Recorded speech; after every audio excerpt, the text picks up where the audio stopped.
Bismillahirrahmanirrahim. Assalamualaikum warahmatullahi wabarakatuh. Bismillahirrahmanirrahim. Alhamdulillahirabbil alamin. Wassalatu wassalamu ala asyrofil anbiya'i wal mursalin wa ala alihi wa sahbihi ajma'in, amma ba'd. Yang kami muliakan Bapak serta Ibu Jemaah Masjid Darussalam yang hadir pada malam hari ini. Mudah-mudahan Allah Subhanahu wa Ta'ala memberikan rahmat kepada kita semua yang berhadir di tempat yang suci ini, Baitullah ataupun masjid, pada malam hari ini, tepatnya pada bulan Ramadan. Kemudian salawat dan salam sama-sama kita mengucapkan salawat Allahumma sholli ala sayyidina Muhammad wa ala ali sayyidina Muhammad. Mudah-mudahan dengan seringnya kita mengucapkan salawat kepada Nabi, kita akan mendapatkan syafaat ataupun memberikan pertolongan, baik itu di dunia maupun di akhirat kelak. Bapak-bapak serta ibu yang berbahagia, pada malam hari ini giliran kita untuk menyampaikan tausiah. Pada malam hari ini kita akan menyampaikan berkenaan dengan rukun puasa. Maklum bagi kita semua ataupun sudah hafal bagi kita semua bahwasanya rukun puasa itu ada cuman dua. Yang pertama niat, yang keduanya adalah menahan dari makan dan minum, juga menahan daripada hal yang membatalkan pahala daripada puasa itu sendiri. Kaum muslimin rahimakumullah, yang pertama niat. Niat di sini menurut imam yang empat, kecuali Imam Malik, wajib mengucapkan ataupun memasang niat setiap malam. Jadi sebulan penuh itu setiap malam wajib hukumnya kita memasang niat ataupun mengucapkan niat daripada puasa itu sendiri. Kalau sedangkan Imam Malik itu boleh satu kali dalam sebulan, itu awal puasa di sebulan sekali boleh dia. Tapi yang lainnya terutama Imam Syafi'i wajib setiap malamnya kita membaca niat tersebut, mulai daripada terbenam matahari ataupun sudah maghrib sampai nantinya terbit fajar. Nah, niat itu sendiri lafalnya kita ucapkan dengan lisan.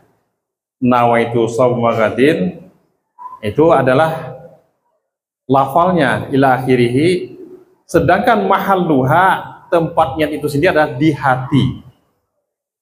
Makanya Syekh Nawawi Bantani itu mengucapkan lafal niat itu sendiri hanya sunat hukumnya. Akan tetapi wajib kita di dalam hati itu menyengaja puasa ataupun berniat kita di dalam hati untuk berpuasa pada esok hari. Juga niat yang lainnya, jadi wajib di hati. Lisan diucapkan lafalnya, di hati kita wajib sengaja berpuasa di hari pada bulan Ramadan, fardhu karena Allah Ta'ala. Itu wajib hukumnya. Makanya kalau kita hanya di lisan saja tanpa di hati, tidak dianggap dia oleh Syekh Nawawi Bantani. Nah, kita maklum pula setiap malam kebiasaan kita. Biasanya kita kan setelah tarawih, kita sama-sama mengucapkan niat. Biasanya yang tiap malam itu yang dipandu oleh Pak Ustadz ataupun Pak RW, Pak Darmawan, setelah selesai witir kita, selesai berdoa, itu Pak RT kita, Pak RW kita memandu membaca niat. Nah, kalau memang itu ada niat kita, sama teman-teman itu niatnya, tidak lagi kita ulangi dan sebagainya, maka harus betul-betul kita mengucapkannya. Betul-betul kita berniat. Kadang-kadang kita tanpa sengaja mulut mengucapkan juga, tapi kita sudah melipat sajadah. Nah, kemana hati kita, kemana mulut kita, ataupun kemana lidah kita kena dia. Kalau memang kita di situ kita berniat, betul-betul dia berniat, ucapan dengan lisan, di hati kita juga tempat niat itu mahalluha fil qalbi, dia di hati dia.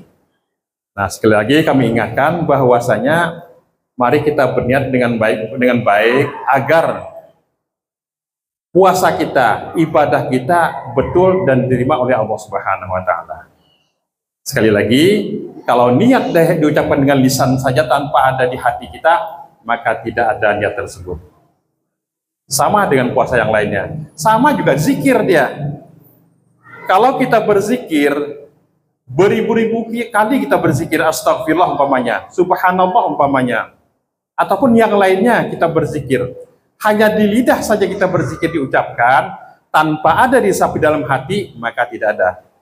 Yang dituju tidak akan sampai dia. Nah, umpamanya, kalau zikir 100 kali sehari, insya Allah segala hajat dikabulkan oleh Allah Subhanahu wa taala. Akan tetapi, zikir kita hanya di lisan saja, maka tidak akan dapat apa yang kita tuju. Nah, betul kita resapi, astagfirullahaladzim, dalam hati kita, aku minta ampun kepada Allah Subhanahu wa taala. Itu dia. Ini masalah niat Bapak Sri bahagia. Yang keduanya menahan dia. Nah, kita sudah maklum, sudah hafal semuanya.